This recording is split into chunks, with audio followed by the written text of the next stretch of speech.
Hello students, आज हम बात करेंगे बियर्स लॉ पे, या इसका दूसरा नाम है लैम्बर्ट बियर्स लॉ।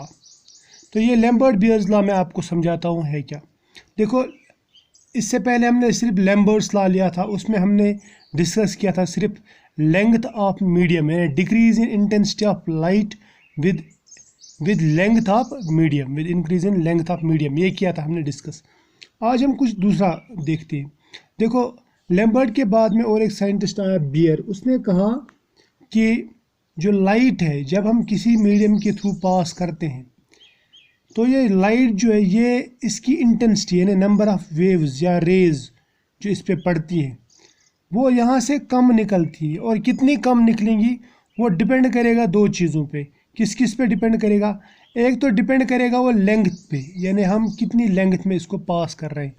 मान लीजिए अगर मैं इतनी ही लेंथ से लाइट पास कर रहा हूँ, इसमें मैं सपोज़ 4 रेज डाल रहा हूँ, तो 4 में से 3 बाहर आएंगी सपोज़, और एक रे यहाँ पे एब्जॉर्ब होगी, यानी जो ओरिजिनल इंटेंसिटी है उसमें एक रे कम हो गई।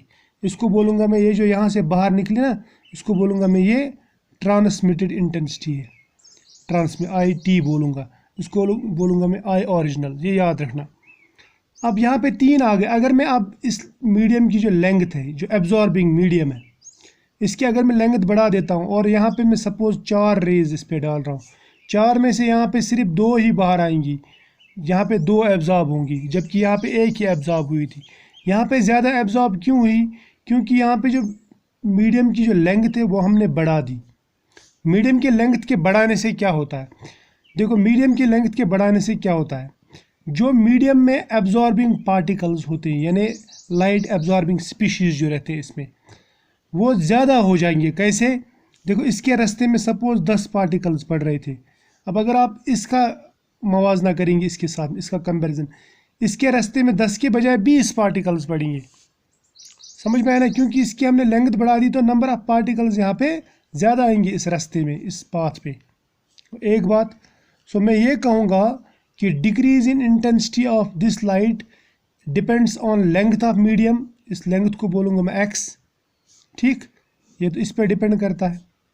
क्लियर? और दूसरा किस पे डिपेंड करेगा? बियर कहता है कि दूसरा ये डिपेंड करता है कंसंट्रेशन पे। मान लीजिए मेरे पास में 2 सिस्टम्स है, उनकी लेंथ बराबर है, एक सिस्टम है ये और दूसरा सिस्टम है ये। इन दोनों सिस्टम्स की मैं बात बता देता हूँ। देखो, इसमें मान लो जो सोल्यूट पार्टिकल्स हैं यानी जो लाइट एब्जॉर्ब कर सकते हैं वो ज़्यादा है, तो इसका कंसंट्रेशन ज़्यादा है। इसमें सोल्यूट पार्टिकल्स कम है तो इसका कंसंट्रेशन कम है। इस पर जब आप 4 रेज डालोगे, 4 में से सपोज़ यहाँ पे 2 बाहर आ गई, 2 एब्जॉर्ब हो गई, अगर वही 4 रेज आप इस पर डालोगे, समझ में आ रहा है? अगर आप वही 4 रेज आप इस पे डालोगे तो यहाँ पे एक ही एब्जॉर्ब होगा, 2 बाहर आ जाएंगे। क्यों? क्योंकि यहाँ पे नंबर ऑफ एब्जॉर्बिंग पार्टिकल्स ज़्यादा है, तो यहाँ पे ज़्यादा से ज़्यादा रेज एब्जॉर्ब होंगी, क्योंकि इसकी कंसंट्रेशन ज़्यादा है। यहाँ पे कंसंट्रेशन कम है तो नंबर ऑफ जो रेज है वो कम एब्जॉर्ब होंगी। तो इसका मतलब जो इंटेंसिटी है यहाँ पे लाइट की, कौन सी लाइट की? ट्रांसमिटेड लाइट की, वो ज़्यादा होगी, यहाँ पे इंटेंसिटी कम होगी। या मैं ऐसा बोलूँगा, जो हम यहाँ से रेडिएशंस डाल रहे हैं, ओरिजिनल इंटेंसिटी, ये ओरिजिनल इंटेंसिटी की जो डिक्रीज़ है वो यहाँ पे ज़्यादा होगी, यहाँ पे कम होगी, क्योंकि यहाँ पे ज़्यादा से ज़्यादा ये एब्जॉर्ब होंगी, यहाँ पे ये कम एब्जॉर्ब होंगी। क्लियर? इसलिए यहाँ से 3 रेज निकलेंगी सपोज़, यहाँ से 2 ही निकलेंगी। इतना समझ में आया? तो इन नटशेल में ये कह सकता हूँ, अगर मुझे ये लॉ डिफ़ाइन करना हो तो मैं ये कहूँगा कि decrease in intensity of incident radiation, ठीक है, with change in length of the medium, इसको हम एक्स से दिखाते हैं, ठीक है। डिक्रीज को दिखाते हैं माइनस से, minus delta mean D means change, minus change means decrease in intensity of incident radiation, it is directly proportional to intensity of incident radiation. जितनी रेज हम ज़्यादा डालेंगे उसी के हिसाब से यहाँ पे एब्जॉर्प्शन ज़्यादा होगी।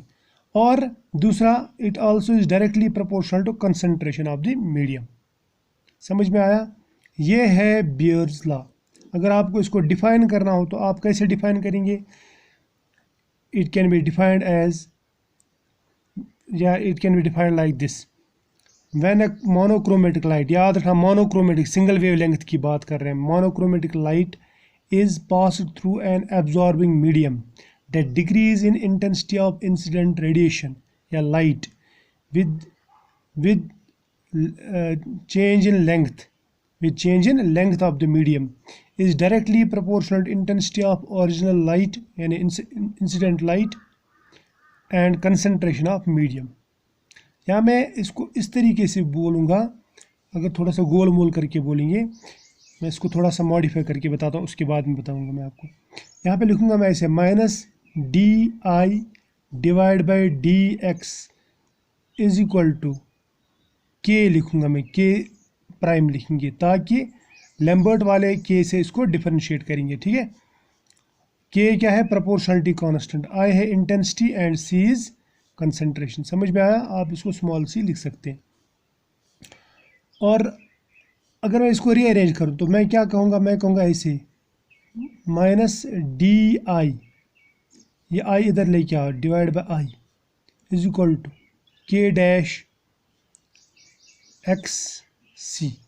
अगर मैं ये प्रोपोर्शनलिटी कांस्टेंट हटा दूँ, सपोज यहाँ पे लिखूँगा मैं ब्रैकेट में, मैं लिखूँगा decrease in intensity of light.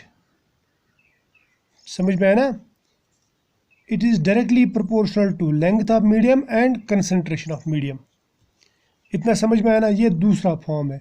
Decrease in intensity of incident radiation with intensity is directly proportional to length of medium and concentration of medium। यानी दो चीज़ों पे ये डिपेंड करता है। समझ में आया ना?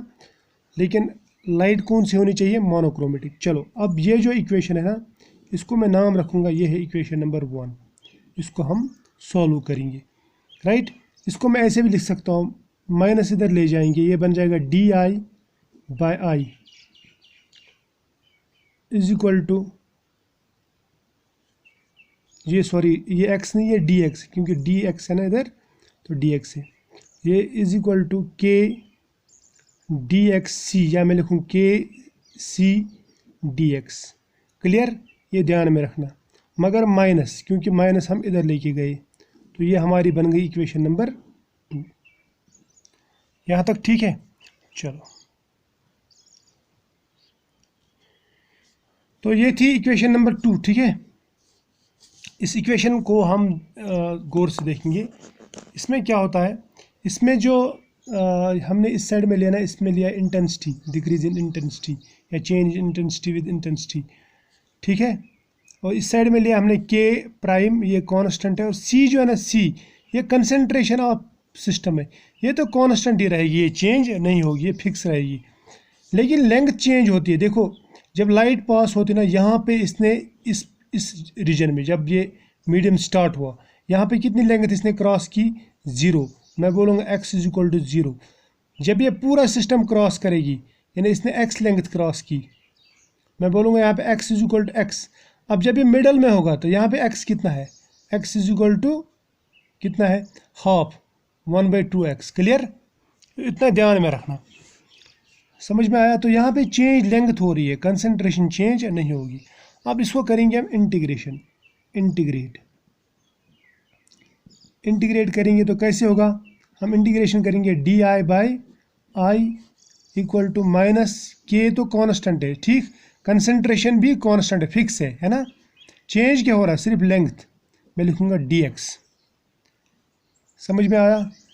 और इसको मैं ऐसे लिखूँगा, फिर देखो, आपने ये सुना होगा, integration of D X by X that is equal to ln x.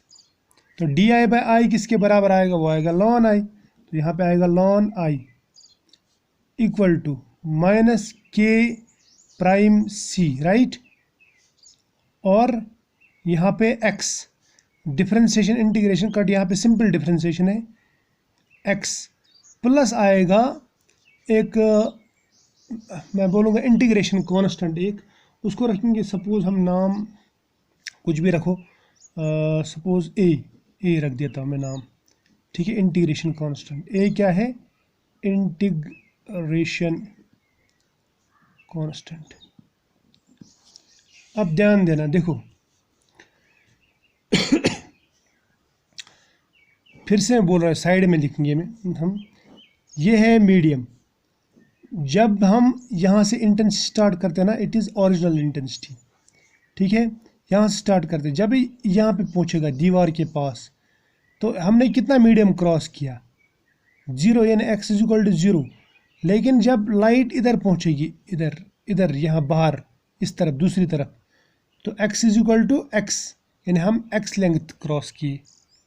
समझ में आया? तो जब हमने यहाँ पे हम पहुँचे, तो यहाँ पे जो लाइट थी, जो ओरिजिनल थी उतनी ही है, तो मैं बोलूँगा यहाँ पे जो ओरिजिनल लाइट होगी वो आई ओरिजिनल होगी इस पोर्शन में, क्योंकि अभी हमने यहाँ पे मीडियम में इसको पास नहीं किया, तो क्रॉस नहीं किया, तो यहाँ पे कुछ एब्जॉर्प्शन नहीं होगा। लेकिन जब हम यहाँ पे पहुँचेंगे, यानी जहाँ पे x के बराबर है, वहाँ पे जो इंटेंसिटी होगी वो होगी बराबर आई टी, यानी इंटेंसिटी ऑफ ट्रांसमिटेड लाइट, या मैं बोलूँगा इसको सिंपली आई। क्लियर? ये ध्यान रखना। समझ में आया ना? तो हम ये कहेंगे when x is equal to 0, I is equal to I original, यहाँ पे। समझ में आया? तो अगर हम इस हिसाब से ये इक्वेशन लेंगे, इसको नाम रखूँगा इक्वेशन नंबर 3। तो इक्वेशन 3 क्या बनेगी? मैं लिखूँगा लॉन आई के बदले में क्या लिखेंगे, आई नॉट, यानी आई ओरिजिनल बोलेंगे हम इसको, is equal to minus K C, x के बदले में कितना लिखेंगे, एक्स इज इक्वल टू 0, यानी जब x 0 था तब आई किसके बराबर था, आई ओरिजिनल के बराबर, plus a, right. 0 into anything is equal to 0, तो ये इक्वेशन बन जाएगी ln I not is equal to a, यानी इससे हमें मिल जाता है इंटीग्रेशन कांस्टेंट का वैल्यू। इंटीग्रेशन कांस्टेंट किसके बराबर आया, लॉन आई नॉट के बराबर, ठीक। अब ये value, put this value of A in equation 3,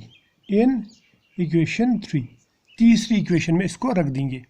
equation 3 क्या बन जाएगी, ये बन जाएगी लॉन आई जो है इक्वल टू ए का वैल्यू सिर्फ रखना है वहाँ पे, हाँ, माइनस के dash x, sorry C x plus a का वैल्यू कितना है, लॉन आई नॉट।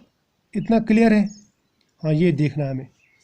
अब इसको आप इधर ले जाओ, ये बन जाएगा लॉन आई माइनस, यहाँ पे प्लस था ना, यहाँ पे बन जाएगा लॉन आई नॉट, ठीक है। Ln I minus ln I not, minus क्यों बन गया, क्योंकि यहाँ पे प्लस था, इस साइड ले जाओ तो माइनस हो जाएगा। क्लियर? यहाँ तक तो ठीक है। और यहाँ क्या रहा, माइनस के सी एक्स, इतना ठीक है। इसको आप देखो, मैथमेटिक्स में आपने इससे पहले भी बताया था मैंने, लैम्बर्ट्स लॉ में, लॉन ए माइनस लॉन बी वो बराबर रहता है लॉन ए बाई बी के। तो मैं यहाँ पे लिखूँगा ln I by I naught, इसके बदले में ln I minus ln I not is equal ln I by I naught, right, is equal to minus K C x. इतना ठीक है। इसको मान लो इक्वेशन नंबर 4 रख देंगे हम नाम, ठीक। ये ध्यान में रखना। इसको देखो, मैं लिखूँगा, अगर मैं लिखूँगा लॉन एक्स, वो किसके बराबर रहता है, वो रहता है बराबर 2.303 लॉग एक्स, यानी नेचुरल लॉग को लॉग बेस 10 में जब कन्वर्ट करते हैं तो कन्वर्जन फैक्टर लगाते हैं 2.303। तो ये इक्वेशन बनेगी फिर ऐसे 2.303 log of I by I not is equal to minus K C x. समझ में आया? इसको नाम रखूँगा मैं इक्वेशन नंबर 5। ये आपके हाथ में है, इक्वेशन को नंबर दो या मत दो, ठीक है, लेकिन यहाँ पे इसकी ज़रूरत पड़ेगी। तो इसको हम ले जाएंगे नेक्स्ट पेज पे। इतना क्लियर है? देखो, ये थी हमारे पास में इक्वेशन नंबर 5 जो ये आया था, ठीक है। इसमें कुछ नहीं करना है, सिर्फ ये इधर ले जाओ, ये जो ना 2.303 इधर ले जाओ। ये क्या बन जाएगा, ये बन जाएगा log of I by I naught, right, is equal to K, मगर माइनस, ठीक है, माइनस के dash, sorry, C X divide by 2.303, right. इतना ध्यान में रख लेना ये इक्वेशन, ठीक। उसके बाद में हम देखेंगे, देखो ये जो k डैश बाई 2.303 है, इसके बदले में एक ही कांस्टेंट रखेंगे हम। मैं इसको ऐसे लिखूंगा, log of i by I not, ये बराबर आएगा k जो है ना k डैश, इसके बाद k डैश बाई 2.303, इसके बाद बदले में लिखूंगा मैं एप्सिलॉन cx, चलेगा। तो एप्सिलॉन किसके बराबर आया, एप्सिलॉन आया बराबर k डैश बाई 2.303। देखो ये जो k है ना, k, इसको हम k डैश, इसको बोलते हैं मोलर एब्जॉर्प्शन कोफिशिएंट और इसको बोलते हैं molar extinction coefficient. Molar extinction coefficient, जैसे लैम्बर्ट्स लॉ में एक्सटिंक्शन कोफिशिएंट लगाते हैं, यहाँ पे लगाते हैं मोलर, क्योंकि यहाँ पे हम कंसंट्रेशन भी लेते हैं। समझ में है ना। So there is difference between molar extinction coefficient and extinction coefficient. Clear, यहाँ तक तो ठीक है। अब देखो ये तो आ गया आप लोगों की समझ में, ठीक ठीक। अब इसको गौर से देखो, अगर मैं log इस तरफ ले जाऊं, सपोज log x जो है वो y के बराबर है, तो x किसके बराबर होगा, वो बराबर होगा 10 रेज़ पावर y। ये तो आपने पढ़ा होगा ना, ये तो आपको मालूम होगा। तो ये जो इक्वेशन है, इक्वेशन नंबर 6, इसको मैं ऐसे लिख सकता हूँ फिर i by I naught, right. इसको मैं लिख सकता हूँ ऐसे, ये इधर ले जाओ log, ये बन जाएगा 10 रेज़ पावर माइनस ECX, ठीक। समझ में आया,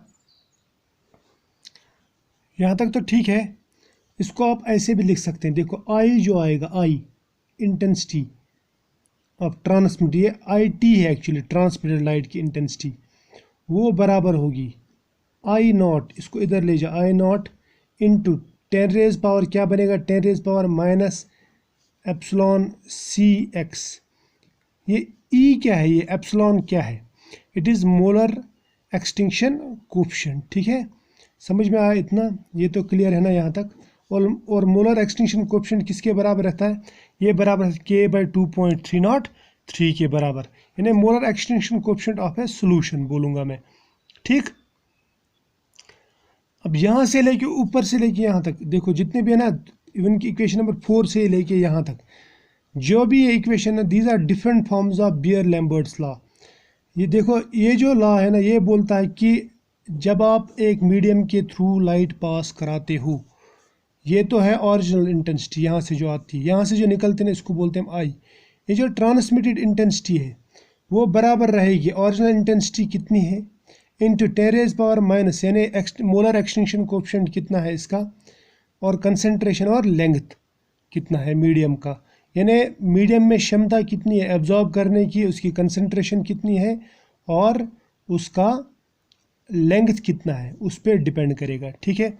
अब हम इसकी सिग्निफिकेंस देखेंगे। ये जो ना, ये याद रखना, from equation number 4 to 7 these are different forms of